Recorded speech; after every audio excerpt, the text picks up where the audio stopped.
रुद्रपुर में टेम्पो चालकों ने अवैध वसूली और शोषण के खिलाफ सीएनजी टेम्पो यूनियन अध्यक्ष सुब्रत विश्वास के नेतृत्व में आरटीओ और एसपी कार्यालय का घेराव किया है।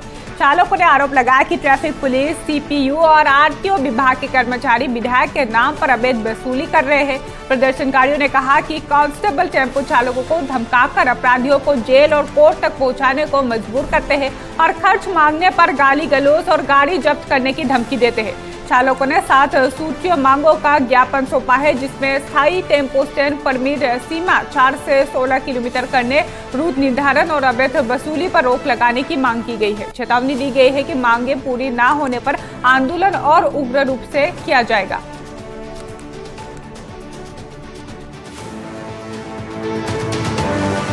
बहुत ज्यादा कि अवैध वसूली की जा रही है और पुलिस कांस्टेबलों द्वारा भी टेम्पो चालकों को डराया और धमकाया जाता है कि भैया आप अगर हल्द्वानी नहीं जाओगे हमारे संग तो आपकी गाड़ी सीज कर दी जाएगी। और हल्द्वानी ले जाने के बाद टेम्पो चालकों को उनको पैसे भी नहीं दिया जाता और उनको खाने का भी सामान नहीं दिया जाता, ना उनको सीएनजी दी जाती है। एक तो ये है, और आरटीओ और पुलिस प्रशासन के नाम पे अवैध वसूली चल रही है। और टेम्पो चालकों को दूसरी जगह अगर बुकिंग में जाते तो उनके संग मारपिटाई की जाती है और सीधे यहाँ के नेताओं का नाम लिया जाता है और सत्ता पक्ष का नाम लिया जाता है, जिसका हम खुद विरोध करते हैं। और ये बंद नहीं होगा तो आने वाले टाइम में हम यहाँ धरना देने के लिए और प्रदर्शन करने के लिए मजबूर होंगे। आगे की हमारी रणनीति यही है कि अभी हमारे वहाँ निर्धारित हुआ था कि हम सभी अधिकारियों को अवगत कराएंगे। अधिकारियों को हमने अवगत करा दिया। अधिकारियों को अवगत कराने के बाद अगर आगे कोई इस तरह से कार्रवाई नहीं होती है और शोषण बंद नहीं होता तो फिर मजबूरन हम यहाँ धरना देने के लिए बाध्य होंगे, चाहे हमें रोड में।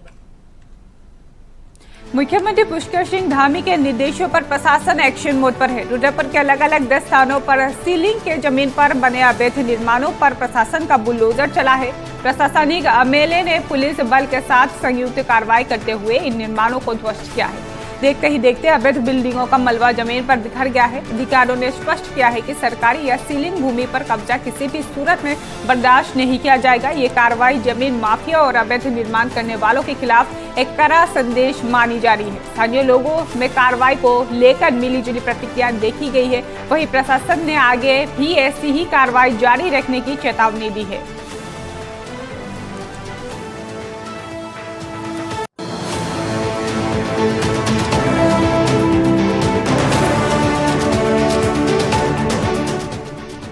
रुद्रपुर उधम सिंह नगर के खेरा क्षेत्र में अज्ञात हमलावरों ने एक युवक पर दिन दहाड़े गोली चला दी है। गोली लगने से युवक गंभीर रूप से घायल हो गया है, जिसे तुरंत ही अस्पताल में भर्ती कराया गया है। घटना के बाद ही इलाके में हड़कंप मच गया है।